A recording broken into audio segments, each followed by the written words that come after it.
Do you ever struggle with taking your goals for the year and putting it into a calendar? In this video, I'm going to share with you my way of putting my goals onto a calendar and how, when I didn't do this in 2017, I ended up burning out by the end of the year. So in this video, you're going to learn 1, why I don't like monthly calendars, 2, why I like a physical calendar, something in the existing space, not an app, not on my computer, and why this is important to me. And 3, how you take those goals that you set for the year and put them on your calendar so that you know you're staying on track. My name's Catherine Lavery. I'm co-founder and CEO of Best Self Co. And with Little Mite, my goal is to share leadership, productivity, and business ideas to empower creators to change the world.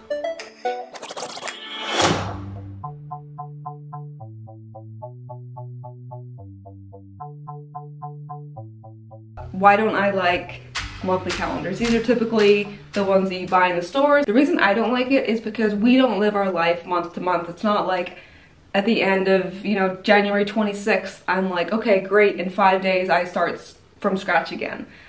We don't have a view of what's happening 3 months from now without flipping the paper. So it's really difficult to understand patterns and things that are going on in our life that aren't just happening in that month, and so planning becomes a little more difficult. For me, I like to have a physical annual calendar on the wall, something that I can see the year at a glance, because then I can put patterns together. I know when I'm free, I know when I'm going to be doing my deep work, when I'm going to be doing traveling, conferences, things like that. Now, I used the system for a few years. I used it 2015, 2016, and then in 2017 I'd started I'd gotten the calendar, it was on my wall, but I had a lot of personal things going on that year. I got divorced, and so because of a lot of things going on in my personal life, I didn't really do this system. And so what happened was I way overcommitted to events and conferences and travel. Turns out when I reviewed my year, I traveled over a third of the year, which as an introvert, I need my time to regroup and refresh after an event. And what was happening is I was just going from one thing to the next.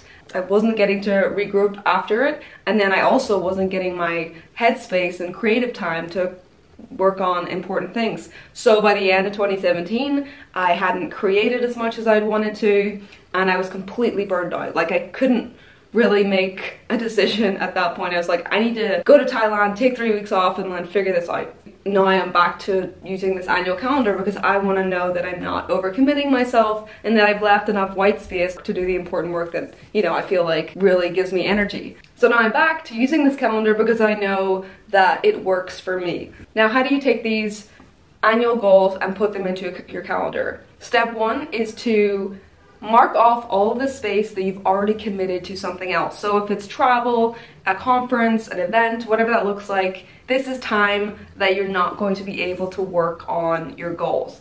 You've already committed to something else. So I like to use different colors for this. So if maybe it's travel is one color, an event is another color, and it also gives me a quick idea of, okay, this is going, as an introvert, is going to drain me, and this might energize me. So once I have all of my commitments on the calendar, I see a bunch of white space.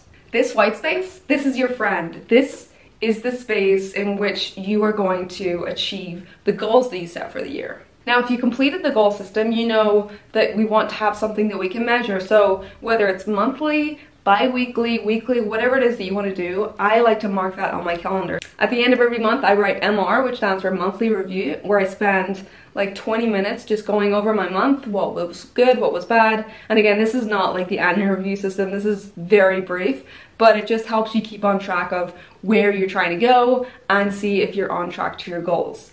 So that's the monthly review system, and then every 3 months I like to look at where I'm at according to my goals. So am I hitting that quarterly goal that I set? Am I off? By how much? Do I need to readjust? Sometimes the goal that we set at the start of the year is actually, we realize, not the right goal for us. And the last thing you want to do is get to the end of the year and realize that you've been working on something that doesn't even matter. So what you want to do is do this process monthly and quarterly to stay on track of your goals, and also have a physical thing on your wall that you can see, okay, in 3 days I need to do my monthly review, because that's going to keep you way more on track if you see it every day than if a notification pops up on your phone that you can just swipe away and just forget about it.